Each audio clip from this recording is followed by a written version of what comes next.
মুমিন কখনো আজান শোনার পরে মসজিদ থেকে গাফেল হতে পারে না। মুমিন কখনো আজান শোনার পরে জামাত থেকে গাফেল হতে পারে না। মুমিন কখনো চাঁদ দেখার পরে বেরোজগারি থাকতে পারে না। মুমিন কখনো টাকাওয়ালা অর্থওয়ালা সম্পদওয়ালা হলে আল্লাহ রাব্বুল আলামিনের বাইতুল্লাহ ঘর জিয়ারত থেকে বিরত থাকতে পারে না। কারণ মুমিন সব সময় ভয় করে যাকে, চিল্লে বলুন তিনি কে? মানুষের বিভিন্ন অর্থোপেডিক ডাক্তার আছে, মেডিসিন ডাক্তার আছে। আজ পর্যন্ত চিকিৎসা বিজ্ঞানে কেউ বলতে পারে না আমি হচ্ছি কলবের ডাক্তার। কলবের ডাক্তার আজ পর্যন্ত কোনো মানুষ দাবি করতে পারে না। কারণ কলবটা কোনো মানুষ নিয়ন্ত্রণ করে না, কলব নিয়ন্ত্রণ করে আল্লাহ। এই জন্য কলবের ডাক্তারও হচ্ছে আল্লাহ। চলো বলবেন না? আমার প্রিয় সুদীপ, আল্লাহ তাআলাকে আমরা বিশ্বাস করেছি। আমরা পড়ে নিয়েছি লা ইলাহা ইল্লাল্লাহু মুহাম্মাদুর রাসূলুল্লাহ সাল্লাল্লাহু। কালিমা পড়েছি, ঈমান আনয়ন করেছি। শুধুমাত্র কালিমা পড়েছি। কালিমা পড়লে একটা লোক মুসলমানের মধ্যে দাবিত হয়ে যায়। তারপরও কিছু তার কাজ রয়েছে। কিছু মুসলমান আছে নিজেকে মুসলমান দাবি করে, খাদ্যে ভেজাল দেয়, ওজনে কম দেয়, মানুষের মাথায় বাড়ি দেয়। বলুন তো, যতই ঈমান আনুক না কেন তার মধ্যে মুসলমানের ঘাটতি আছে না নাই? এই জন্য এই পৃথিবীর মধ্যে একজন ডাক্তার, তার ছেলে যদি জন্মগ্রহণ করে, ডাক্তারের ছেলে ডাক্তার হয় না, বাবার মতন পড়ালেখা করে ডাক্তার হতে হয়, ঠিক কিনা? ইঞ্জিনিয়ারের ছেলে ইঞ্জিনিয়ার হয় না, বাবার মতন পড়ালেখা করে ইঞ্জিনিয়ার হতে হয়। তদ্রূপ আলেমের ছেলে আলেম হয় না, বাবার মতন পড়ালেখা করে আলেম হতে হয়। তদ্রূপ মুসলমানের ঘরে জন্ম নিলেই মুসলমান হওয়া যায় না, মুসলমানিত্ব অর্জন করতে হয়, মুমিনের গুণ অর্জন করতে হয়, তাহলেই মুমিন হওয়া যায়, অন্যথায় মুমিন দাবি করতে পারে না। আল্লাহ তাআলা সূরা আনফালের মধ্যে বলেছেন, দুনিয়ার মানুষ শুনে নিয়ে যাও, ইন্নামাল মুমিনুন, নিশ্চয় ওই ব্যক্তি হচ্ছে মুমিন। ইন্নামাল মুমিনুনা আল্লাযীনা ইযা যুকিরাল্লাহু ওয়াজিলাত কুলুবুহুম, যখন মুমিনের মধ্যে আল্লাহ রাব্বুল আলামিনের নাম স্মরণ হয়, আল্লাহ রাব্বুল আলামিনের নাম স্মরণ হলেই মুমিনের অন্তর আত্মা কাঁপতে শুরু হয়ে যায়। তাহলে বোঝা গেল মুমিন যতক্ষণ থাকে যাকে স্মরণ করে, চিল্লিয়ে বলুন তিনি কে? মুমিন আল্লাহকে স্মরণ করে।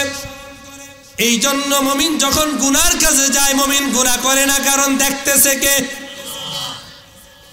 মুমিন যখন খারাপ পথে যায়, মুমিন তখন খারাপ পথ থেকে ফিরে আসে, কারণ মুমিন জানে আমাকে আল্লাহ দেখতেছে।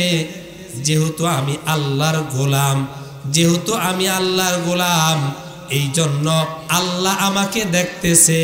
এই জন্য কখনো মুমিন গুনার কাজের মধ্যে যেতে পারে না, ঠিক কিনা? পৃথিবীর মধ্যে আল্লাহ তাআলা আমাদের দেহটা দুইটা জিনিস দ্বারা গঠিত। কয়টা? জীবনের মানুষের দুইটা অংশ। একটা অংশ হচ্ছে দেহ, যেটাকে আমরা শরীর বলি। দুই নাম্বার অংশ হচ্ছে মানুষের কলব, মানুষের দিল, যেটাকে আমরা রূহ বলি। আল্লাহ তাআলা এই দুইটা জিনিস আমাদেরকে দিয়েছেন। মানুষের অসুস্থ হলে পরে ডাক্তারের কাছে যায়, বিভিন্ন স্থানে যায়, ঔষধ সেবন করে তার শরীরটাকে সুস্থ রাখতে চায়। দুনিয়ার মানুষরে আল্লাহ তাআলা তোমাকে দেহ দিয়েছেন, তোমাকে রূহ দিয়েছেন। রূহ না থাকলে তোমার দেহর কোনো দাম নাই। আবার দেহ আছে, রূহ নাই, তোমার দেহের কোনো দাম নাই। আবার রূহ আছে, দেহ নাই, এই রূহের কোনো দাম নাই। আল্লাহ তাআলা দেহটা বানিয়েছেন মাটি দ্বারা। কি দ্বারা? আদম আলাইহিস সালাতু ওয়াস সালাম সরাসরি মাটির তৈরি, আর সমস্ত মানুষ হচ্ছে আদম থেকে তৈরি। সেই দিক থেকে আমরা মাটির থেকে তৈরি। আল্লাহ তাআলা এই জন্য দেহের জন্য যত খাদ্য দিলেন, দেহের জন্য যত পুষ্টিকর খাদ্য দিলেন, সমস্ত কিছু মাটি থেকে উৎপাদন হয়। ঠিক কিনা? সমস্ত কিছু কই থেকে উৎপাদন হয়? মাটি থেকে উৎপাদন হয়। ধান, গম, ভুট্টা, যত কিছু রয়েছে দেহের খাদ্য, সব কিছু মাটি থেকে উৎপাদন হয়। যেহেতু আল্লাহ তাআলা দেহটা বানিয়েছেন মাটি দ্বারা, আর আল্লাহ তাআলা রূহটা বানিয়েছেন আল্লাহর হুকুম দ্বারা। আজ দেখা যায় মানুষগুলো সকাল থেকে রাত্র পর্যন্ত দেহের খাদ্যের জন্য পাগল হয়ে যায়, কিন্তু মানুষগুলো রুহের খাদ্যের জন্য পেরেশান, টেনশন করে না। ঠিক কি না? আল্লাহ তাআলা দেহের খাদ্য মাটি থেকে দিলেন, রুহের খাদ্য আছে না নাই? এই রুহের খাদ্য কি? আল্লাহ তাআলা রুহটা কি দ্বারা তৈরি করেছেন? এটা কোনো লোহার তৈরি নয়, কাচের তৈরি নয়, মাটির তৈরি নয়, স্বর্ণের তৈরি নয়, রূপার তৈরি নয়। এই রুহটা আল্লাহ তাআলা কি দ্বারা বানাইছেন? আল্লাহ তাআলা বলেন, কুলির রূহু মিন আমরি রব্বি।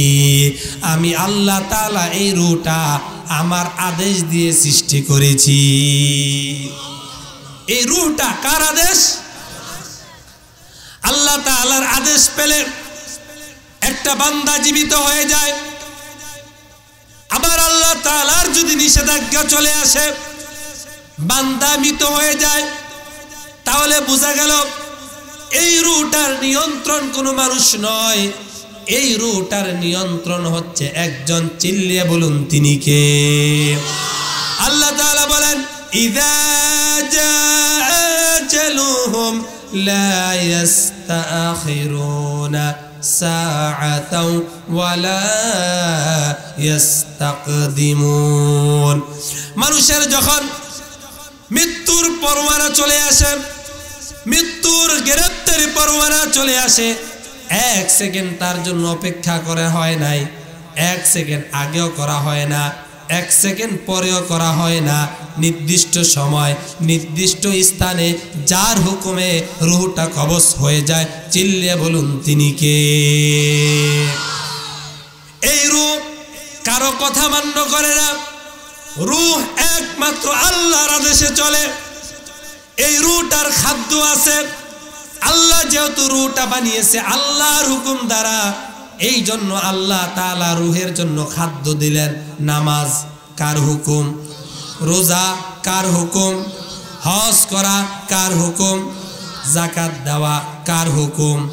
তাহলে বোঝা গেল আল্লাহ তাআলা দেহ বানাইছেন মাটি থেকে, দেহের খাদ্য দিলেন মাটি থেকে, আর রূহ বানাইছেন আল্লাহর আদেশ দ্বারা, রূহের খাদ্য দিয়েছেন আল্লাহর আদেশ দ্বারা।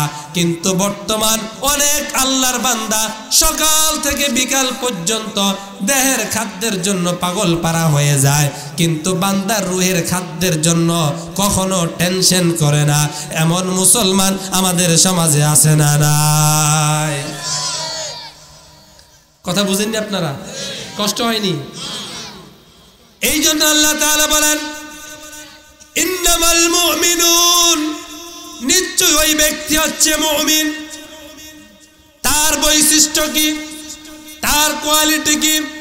আল্লাহ তাআলা বলেন, ইন্নামাল মুমিনুনা আল্লাযীনা ইযা যুকিরাল্লাহু ওয়াজিলাত কুলুবুহুম। যখন মসজিদের মিনারে থেকে আযানের শব্দ আসে, আযানের আওয়াজ চলে আসে, তখন মুমিনদের অন্তরগুলো মসজিদের দিকে দৌড়ানোর জন্য প্রস্তুত হয়ে যায়। কারণ জানে এটা মুয়াজ্জিনের আযান। তবে এই হুকুমটা যিনি দিয়েছেন, চিল্লিয়ে বলুন তিনি কে? এই জন্য মুমিন কখনো আযান শোনার পরে মসজিদ থেকে গাফেল হতে পারে না। মুমিন কখনো আযান শোনার পরে জামাত থেকে গাফেল হতে পারে না। মুমিন কখনো চাঁদ দেখার পরে বেরোজদারি থাকতে পারে না। মুমিন কখনো টাকাওয়ালা অর্থওয়ালা সম্পদওয়ালা হলে আল্লাহ রাব্বুল আলামিনের বাইতুল্লাহ ঘর জিয়ারত থেকে বিরত থাকতে পারে না, কারণ মুমিন সব সময় ভয় করে যাকে, চিল্লে বলুন তিনি কে? আল্লাহ তাআলা বলেন ইন্নামাল মুমিনুনা আল্লাযীনা ইযা যুকিরাল্লাহু ওয়াজিলাত কুলুবুহুম। এরপর আল্লাহ তাআলা বলেন ওয়া ইযা তুলিয়াত আলাইহিম আয়াতুহু যাদাতুহুম ঈমানা। দুনিয়ার মানুষ শুনো, আল্লাহ তাআলা বলেন মানুষের কলব কখনো কখনো মরে যায়, আবার কখনো কখনো মানুষের ঈমান ছুটে যায়। এই জন্য আল্লাহ তাআলা কুরআনুল কারীমের মধ্যে বলেছেন ইয়া আইয়ুহাল্লাযীনা আমানু আমিনু বিল্লাহ, ও ঈমানদারেরা তোমরা যারা ঈমান আনয়ন করেছো, আবার তোমরা ঈমান আনো।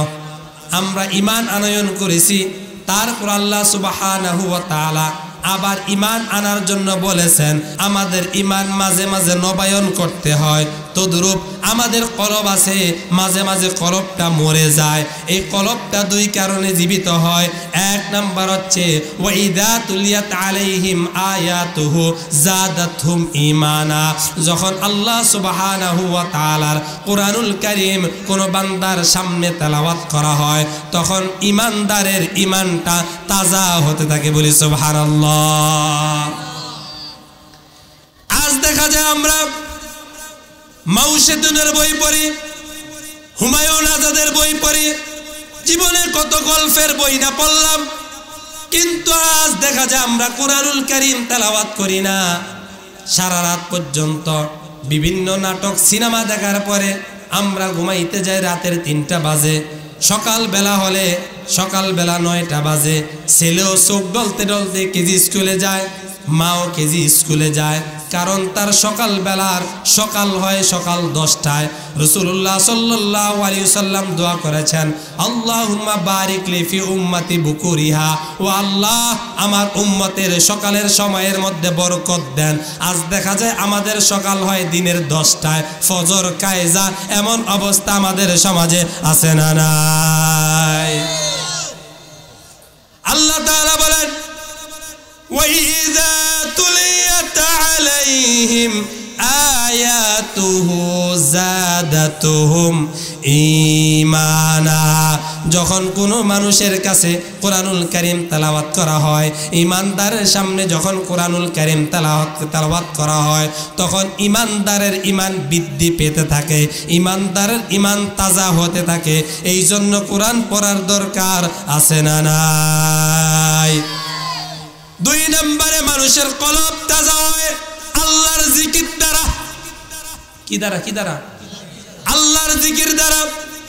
ফাযকুরুনি আযকুরুকুম ওয়াশকুরুলি ওয়ালা তাকফুরুন। আল্লাহর জিকির করলে মানুষের কলব তাজা হয়ে যায়। পৃথিবীর মধ্যে আল্লাহ সুবহানাহু ওয়া তাআলা চিকিৎসা বিজ্ঞানে মানুষকে যত থিওরি শিক্ষা দিয়েছেন, এই পৃথিবীর মধ্যে ব্রেনটা ডাক্তার আছে, নিউরোলজি, মাজার ডাক্তার আছে, ইউরোলজি, হাড়ের ডাক্তার আছে, মানুষের বিভিন্ন অর্থোপেডিক ডাক্তার আছে, মেডিসিন ডাক্তার আছে। আজ পর্যন্ত চিকিৎসা বিজ্ঞানে কেউ বলতে পারে না আমি হচ্ছি কলবের ডাক্তার। কলবের ডাক্তার আজ পর্যন্ত কোনো মানুষ দাবি করতে পারে না, কারণ কলবটা কোনো মানুষ নিয়ন্ত্রণ করে না, কলব নিয়ন্ত্রণ করে আল্লাহ। এই জন্য কলবের ডাক্তারও হচ্ছে আল্লাহ। সুবহানাল্লাহ বলবেন না? কলব মাঝে মাঝে মরে যায়।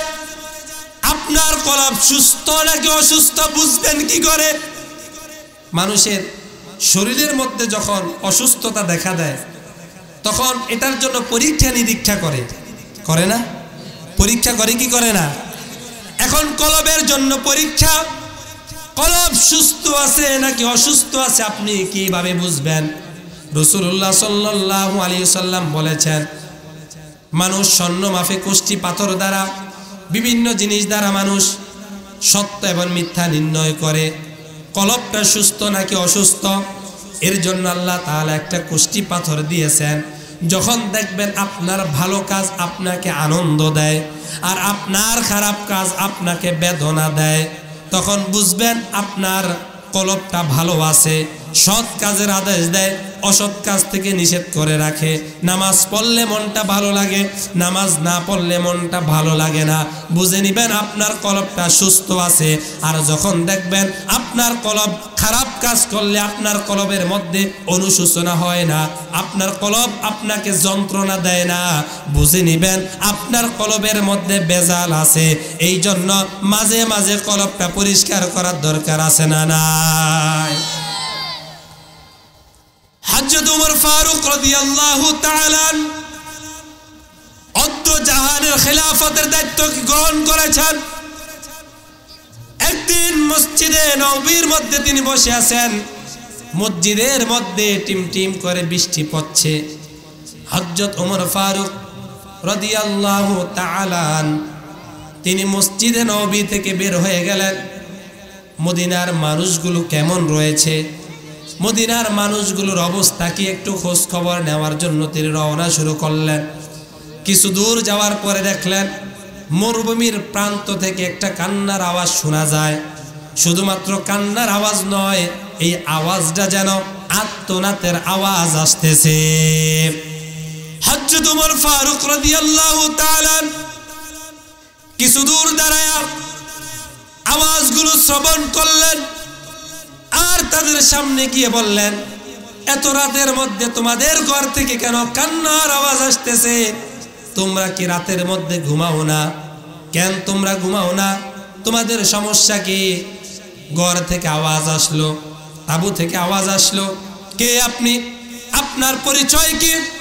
এই পৃথিবীর মধ্যে একজন শাসক রয়েছে যার নাম হচ্ছে ওমর ফারুক রাদিয়াল্লাহু তাআলা। আমরা আজকে 3 দিন পর্যন্ত অনাহার, আমরা খাদ্য খেতে পারি না। এমন শাসককে আমরা কেন নিযুক্ত করলাম যেই শাসক একটা জিহাদের ময়দানে গিয়ে শহীদ হয়েছে, একটা শহীদ পরিবারের খোঁজ খবর নেয় না?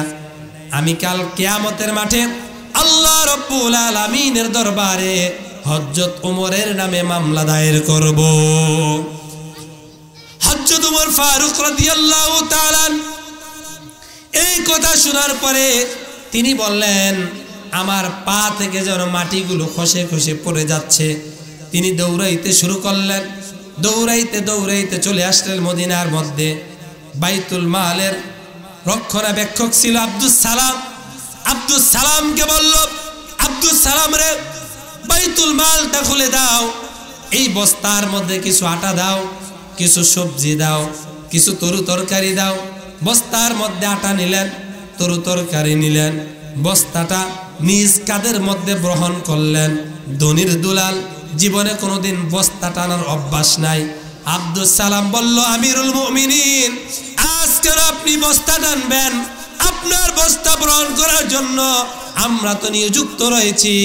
হযরত ওমর ফারুক বললেন, আব্দুস সালাম রে, আজ আমি যে করুণ দৃশ্য দেখে এসেছি, কাল কিয়ামতের মাঠে যখন আমার গলার মধ্যে গামছা লাগাইবে, তখন তুমি আব্দুস সালামও আমার পাশে থাকবা না। হযরত ওমর ফারুক রাদিয়াল্লাহু তাআলা বস্তাটা কাঁধে নিয়ে দৌড়াইতে শুরু করলেন। আব্দুস সালাম বললেন, আমিও পিছনে পিছনে যাচ্ছি। আমিরুল মুমিনিন একটা মরুভূমির মধ্যে গেলেন, সারা রাত বৃষ্টির কারণে মাটিটা ভিজা রয়েছে। তিনি কিছু পাথর দিয়ে একটা চুলা বানাইলেন, এর মধ্য থেকে কিছু আটা নিলেন, আটাগুলোকে তিনি খামির বানালেন। খামির বানানোর পরে এটাকে রুটি বানালেন, তরি তরকারিগুলো কুটার ব্যবস্থা করে দিলেন।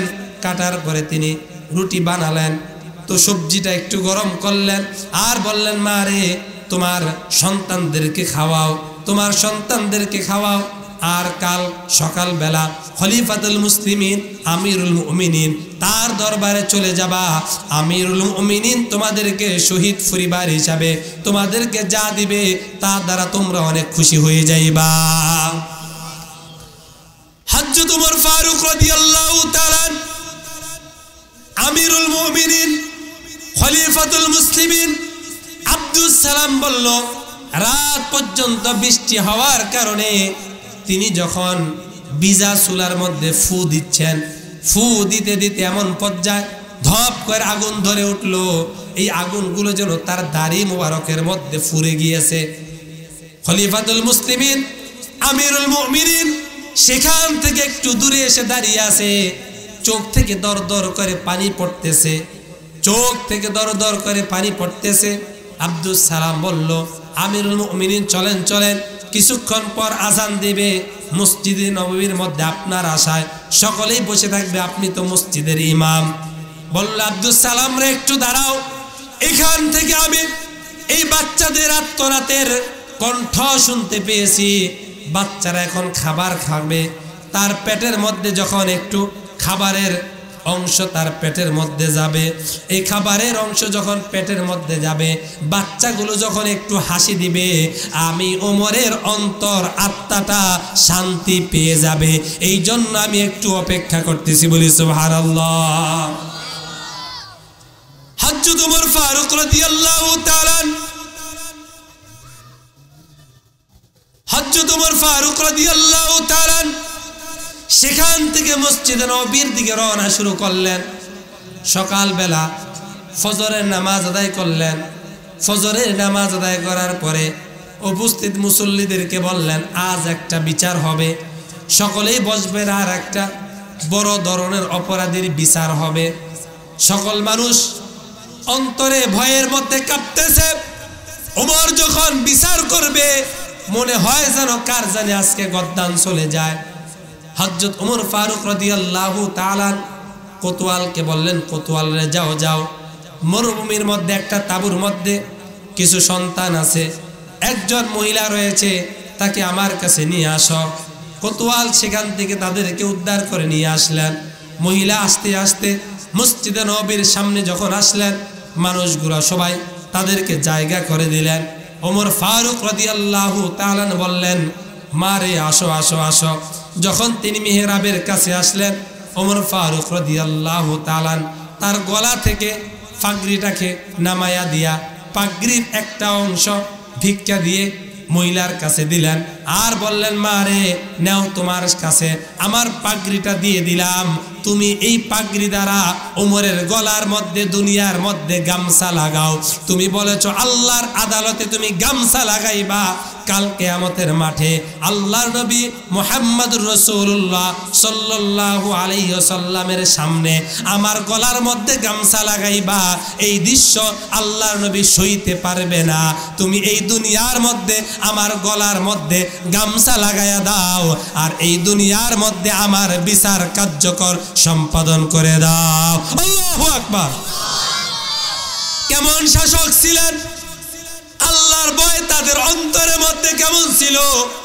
একজন মহিলা খেয়ে আছেন, না না খেয়ে আছেন, একজন শাসক রাতের আধারে খোঁজ খবর নিতেন, তার অজান্তে এক মহিলা খাবারের জন্য অপেক্ষমান ছিল, তাকে নিজে বহন করে খাদ্য নিয়ে পৌঁছে দিয়েছেন, আবার এনে বিচারের জন্য নিজের পাগড়িটা মহিলার হাতে দিয়েছেন নিজের বিচার করার জন্য।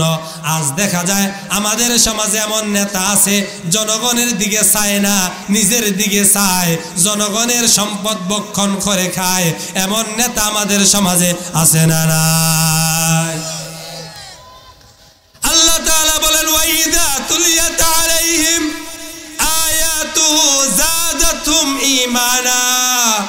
দুনিয়ার মানুষ শুনে নিয়ে যাও, যখন কোনো মানুষের সামনে আল্লাহ রাব্বুল আলামিনের কোরআনের আইনের কথা বলা হয়, যখন কোনো মানুষের সামনে কোরআনের আয়াতের কথা বলা হয়, যখন কোনো মানুষের সামনে কোরআনের আয়াত পাঠ করা হয়, তখন মানুষের মরা অন্তর জিন্দা হয়ে যায়। সুবহানাল্লাহ।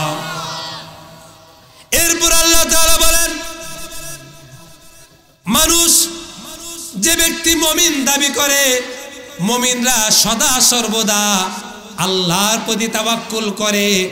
মুমিনরা কোনো মানুষের প্রতি তাওয়াক্কুল করে না, কোনো নেতার কাছে তাওয়াক্কুল করে না, কোনো পীরের কাছে তাওয়াক্কুল করে না, কোনো হুজুরের কাছে তাওয়াক্কুল করে না, কোনো বক্তার কাছে তাওয়াক্কুল করে না।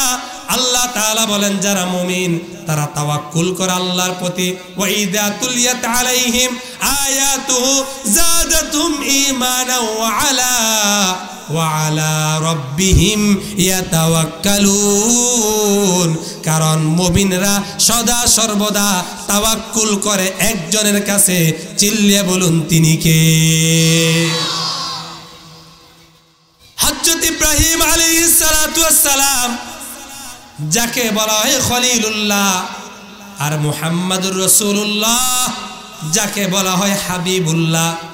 খলিল অর্থ বন্ধু, হাবিব অর্থ বন্ধু। খলিল অর্থ কি আর হাবিব অর্থ কি?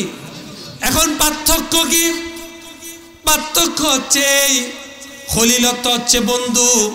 বন্ধু বন্ধুর জন্য যা কিছু দরকার তাই করেছেন। ইব্রাহিম আলাইহিস সালাতু ওয়াস সালামকে আল্লাহ রাব্বুল আলামিন বললেন, ইব্রাহিম রে আগুনে ঝাঁপ দাও। বন্ধুকে খুশি করার জন্য ইব্রাহিম আলাইহিস সালাতু ওয়াস সালাম আগুনে ঝাঁপ দিয়েছেন। আল্লাহ তাআলা খুশি হয়ে গেলেন। ইব্রাহিম আলাইহিস সালাতু ওয়াস সালাম জীবনের মধ্যে আল্লাহ তাআলাকে খুশি করার জন্য যা কিছু দরকার, আল্লাহ যা ওয়াদা করেছেন, যা আদেশ করেছেন তাই কিছু করেছেন। আর মুহাম্মাদুর রাসূলুল্লাহ তিনি হচ্ছেন হাবিব, তিনি হচ্ছেন হাবিবুল্লাহ। রসুলকে খুশি করার জন্য আল্লাহ রাব্বুল আলামিন যা কিছু দরকার তাই কিছু করেছেন। খলিল এবং হাবিবের মধ্যে এটাই পার্থক্য। ইব্রাহিম আলাইহিস সালাতু ওয়াস সালাম একদিন দুই দিন নয়, এক বছর দুই বছর নয়, এক যুগ দুই যুগ নয়, 80 বছর পর্যন্ত আল্লাহ তাআলার উপর তাওয়াক্কুল করলেন। রব্বি হাবলি মিনাস সালিহিন, রব্বি হাবলি মিনাস সালিহিন, রব্বি হাবলি মিনাস সালিহিন। এক বছর দুই বছর নয়, এক যুগ দুই যুগ নয়, 80 বছর পর্যন্ত সন্তান চেয়েছেন কার কাছে? আরো জোরে বলুন, কার কাছে?